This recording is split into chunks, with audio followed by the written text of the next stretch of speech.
Magandang araw mga kasokom, nandito tayo ngayon sa MediaCamp 2026 na may temang Lights, Camera, Mission.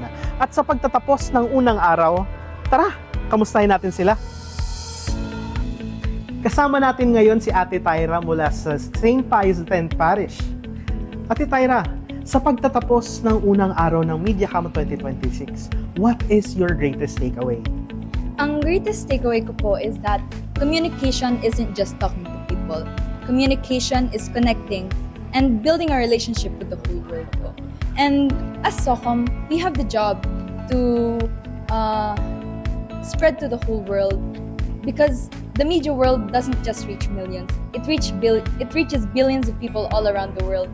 And that as SOCOM, as evangelists of the media, we should be careful of what we post, what we click, because everything we do has an effect on others.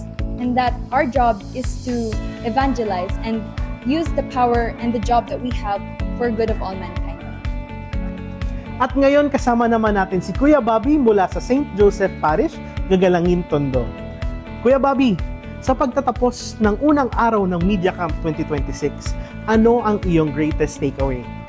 Ang pinakapumukaw sa akin ngayong araw na to ay yung sinabi ni Father Roy sa kanyang talk na ang communication is not merely about transmission of information.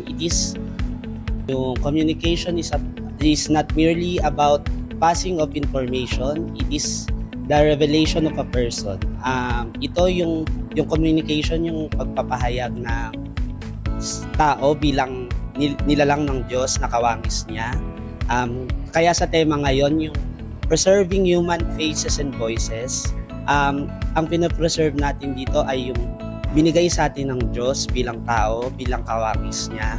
Lalo na ngayon sa panahon ng technology o ng AI na ayun, paggamit natin sa ating sariling boses at muka sa pagpapalaganap ng katotohanan at mamahal ng Panginoon.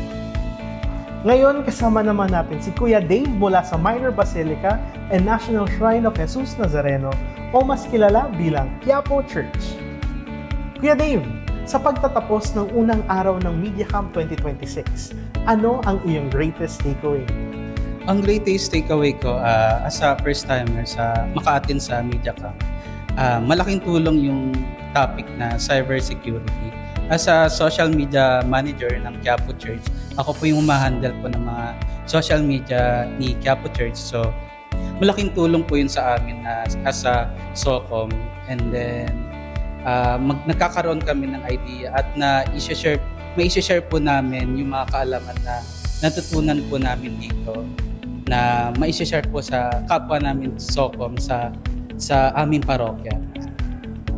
At iyan nga lamang ang ilan sa mga greatest takeaway ng ating SOCOM ministers na umattend sa MediaCamp 2026. To stay updated, make sure to like, share, and follow us on all our social media pages. Until next time, Lights, Camera, Mission.